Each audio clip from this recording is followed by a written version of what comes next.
I still remember the exact moment I decided to destroy them all. It wasn't dramatic or sudden like you see in movies. It was quiet, calculated, and born from years of carefully buried rage that finally found its purpose. My name is Fallon, and this is the story of how I turned forgiveness into the sharpest weapon I've ever wielded. People say revenge is a dish best served cold, but they never tell you how satisfying it feels when you've spent 15 years preparing the recipe. If you want to hear more shocking psychological revenge stories like this one, hit that subscribe button, because this journey gets darker than you could ever imagine. The night of my 20-year high school reunion, I stood in front of my bathroom mirror practicing my smile. Not the real one, but the one I'd perfected to hide everything underneath. I was 38 years old, successful beyond measure, and about to walk back into the building where 3 girls had spent 4 years making me wish I didn't exist. Back in high school, I was nobody. My family lived in the old apartment complex near the highway, where the walls were paper thin. My mother worked double shifts at the diner, and my father had left when I was 6, with nothing but a note saying he needed to find himself. I wore the same rotation of 7 outfits throughout high school, each one carefully washed until the fabric thinned. My backpack had duct tape holding the straps together, and my shoes from Walmart squeaked on the polished hallway floors, announcing my poverty with every step. But none of that would have mattered if not for them.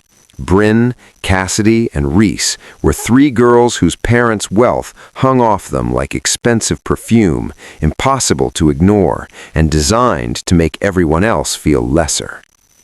Brynn was their ringleader, tall and blonde, with the kind of confidence that comes from never hearing the word no.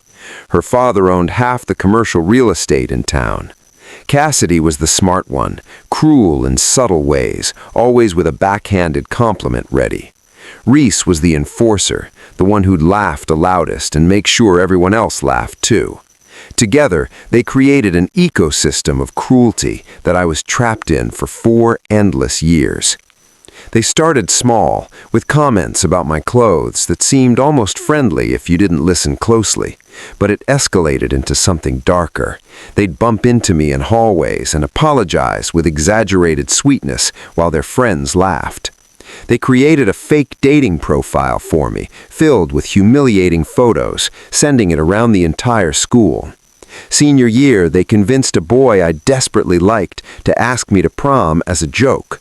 I showed up to meet him and found all 3 of them there instead, recording my reaction. That video circulated for weeks, my face frozen in that moment of hope, crumbling into devastation. The worst part wasn't even the bullying itself, it was how the adults failed me. When I reported them, I was told that girls will be girls and that I needed thicker skin. My guidance counselor suggested I was being too sensitive. So I learned an important lesson early. The world doesn't save you, you have to save yourself.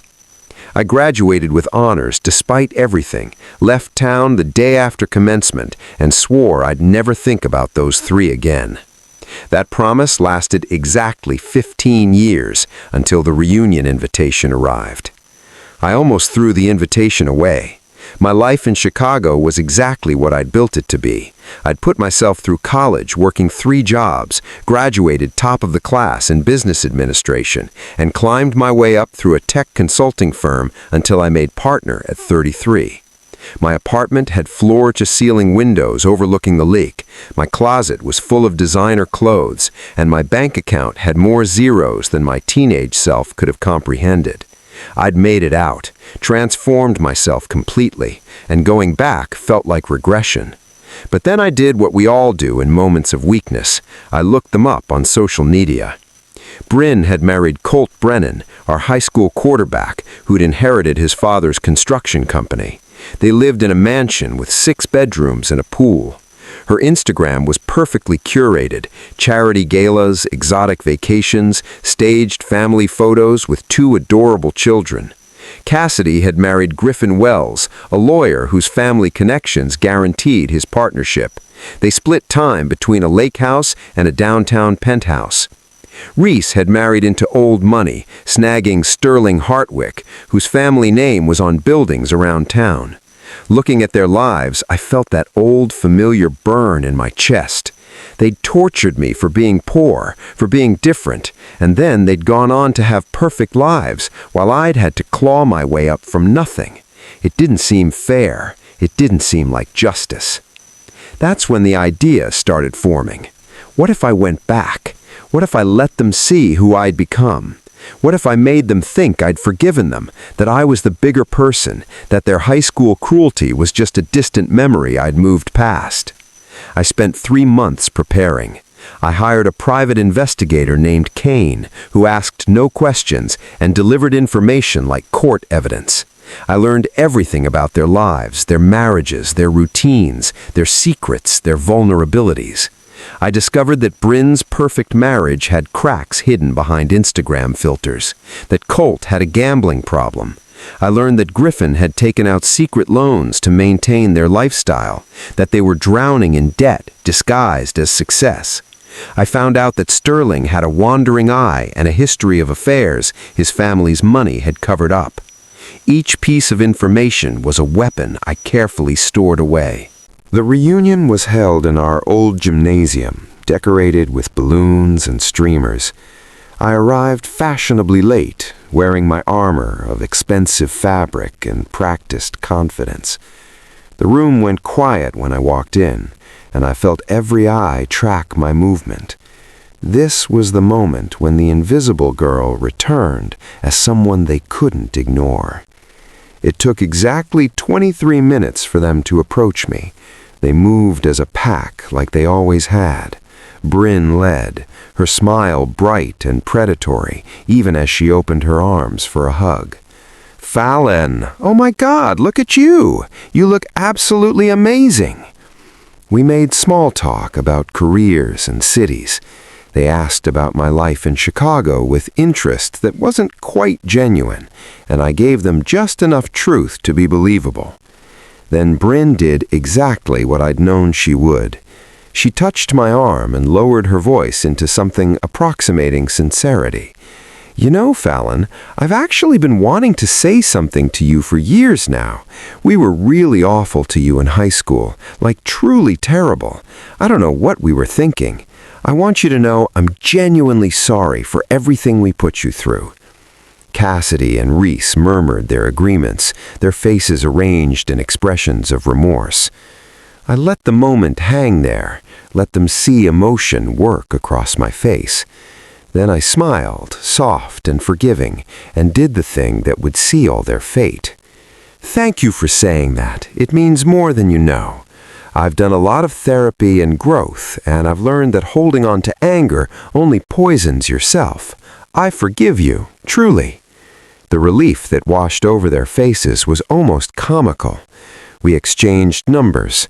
We promised to get together for coffee. They invited me to their homes, opening the doors I needed them to open. The trap was set. 2 weeks later, Brynn invited me to lunch at the country club. I arrived exactly on time, dressed in understated luxury, and let her give me the tour. Over expensive salads, Brynn opened up in the way wealthy women do when they think they found someone safe. Her marriage wasn't perfect, she admitted. Colt worked too much and played too hard, spending weekends at the casino while she managed everything alone. She talked about their finances, how Colt handled everything and she just trusted him. She didn't know about the debt. She didn't know about the secret credit cards. She didn't know her perfect life was built on a crumbling foundation. I started seeing them regularly, all of them. Coffee dates with Cassidy, where she complained about Griffin's long hours and emotional distance. Wine nights at Reese's lake house, where she drank too much and cried about feeling invisible to Sterling, about suspecting he was cheating. I was patient, gathering information and trust in equal measure. I became their friend, their confidant, the person who understood them. I met their husbands, charmed them in specific ways. I talked construction with Colt, discovering his tells when lying about money. I discussed legal strategies with Griffin, learning how precarious their financial situation really was. I laughed at Sterling's jokes and let him feel seen. I wasn't sleeping with any of them. That would have been too obvious.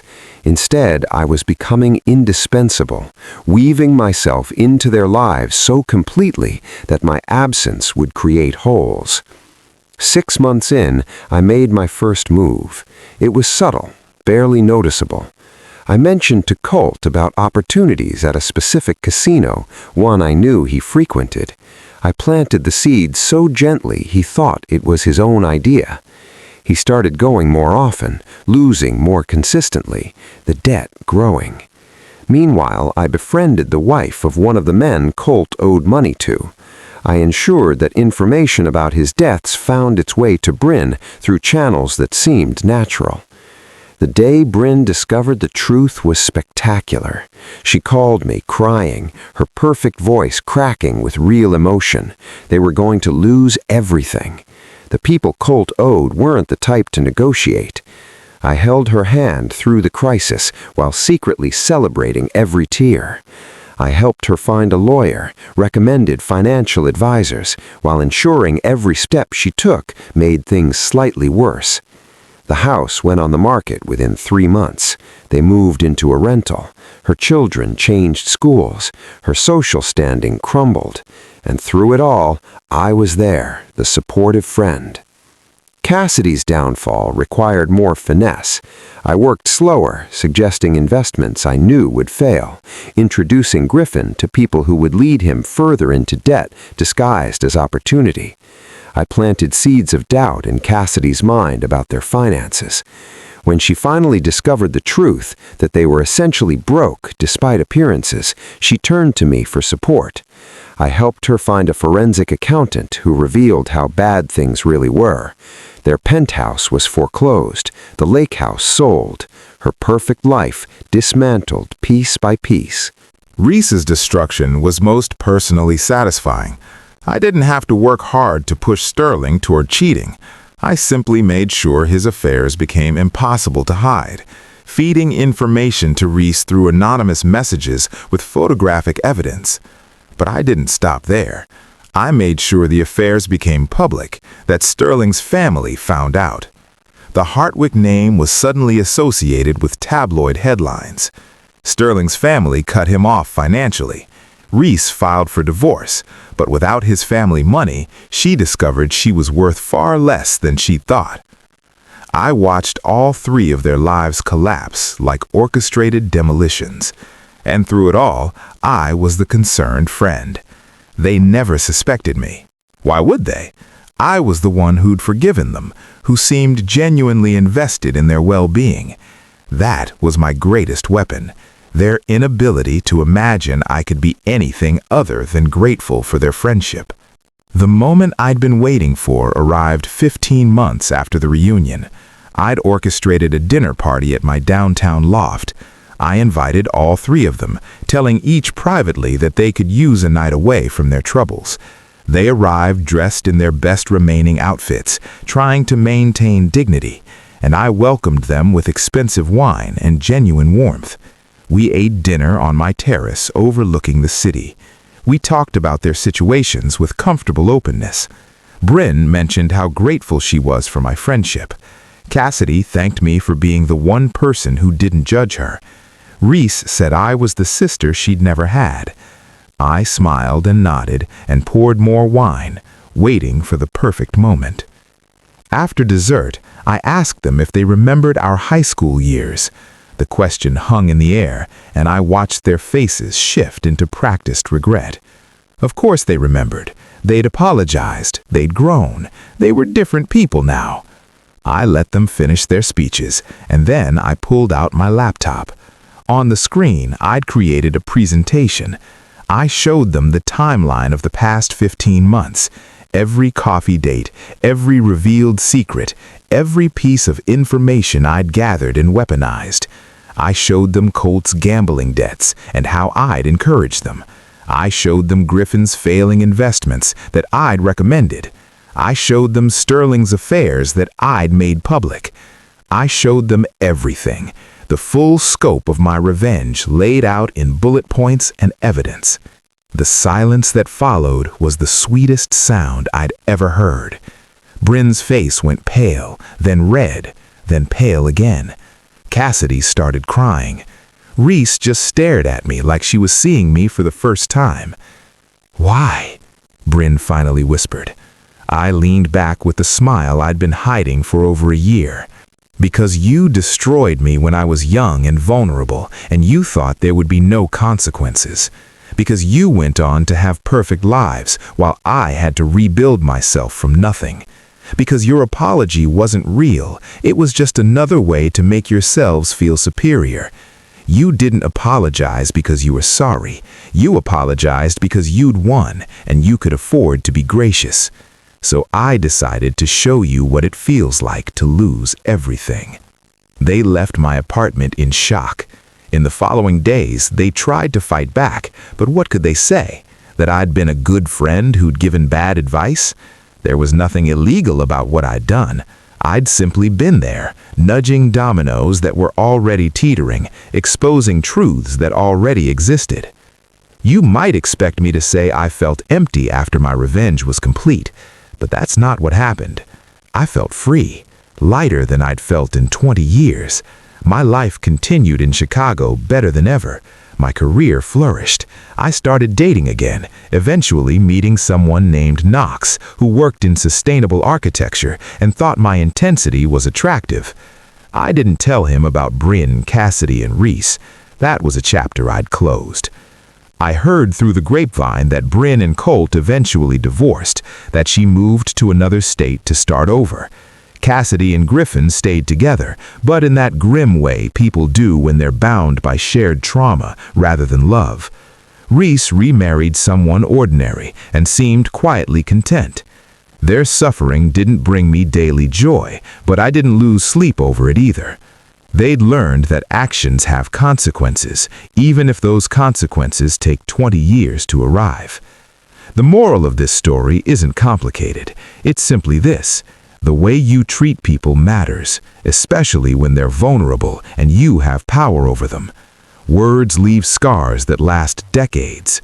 Cruelty creates enemies who might just be patient enough to wait for the perfect moment to strike back. And that's exactly what I did.